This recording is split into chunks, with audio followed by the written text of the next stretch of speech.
What's up, Forge Grip University? We are back. We are back stronger than ever. So, and by the way, I've still been working on myself. I needed some time away from the channel because I didn't like the guy who I was becoming for a brief few days, and I had to get myself back on the self-development, self-discipline. I was thinking about arm wrestling a few days ago. And honestly, I think about arm wrestling often.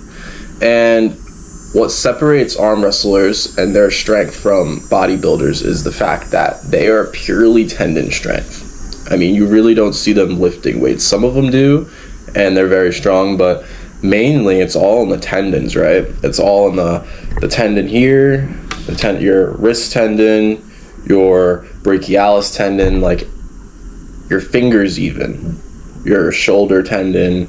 So I was like, you know what? I'm going to take a page out of their book and start training like an arm wrestler. I'm not going to dedicate my entire arm training to arm wrestling, but I'm definitely going to make it a good portion. I'd say like 60% arm wrestling and then 40% what I've already been doing. Because I've been getting injured a lot in this part of my wrist. So I know that that's a supination and pronation issue. So I'm training too much crush, and I'm not training enough rotation under torque and weight, and that's definitely gonna fuck me up. That's why I've been stuck at 65 and 70 pound hammer curls recently, because I mean, literally the last few months I'm like, dude, why am I not getting stronger? And it's because I'm not developing my pronator and my supinator muscles.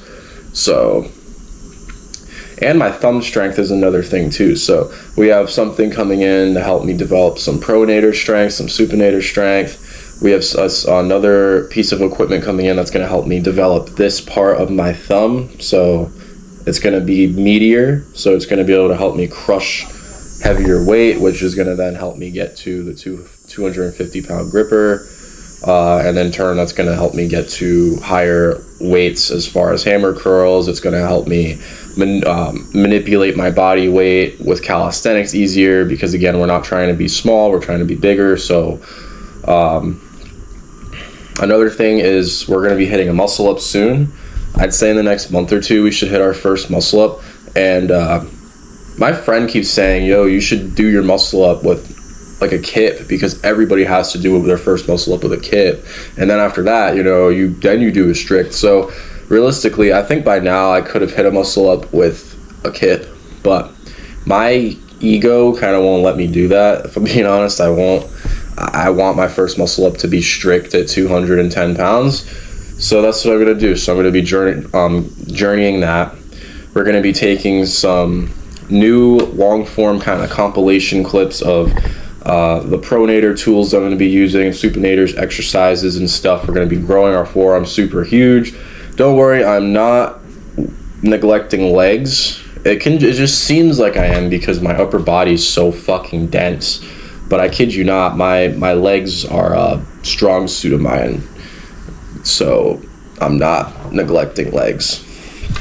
But you have to understand that if we're trying to be the strongest grip athlete in the world, it's kind of going to be an obvious factor that my arms are going to be a little overdeveloped looking compared to my legs, but I'm still putting just as much time into my legs. So I don't want to hear it that I don't have good, like, big legs.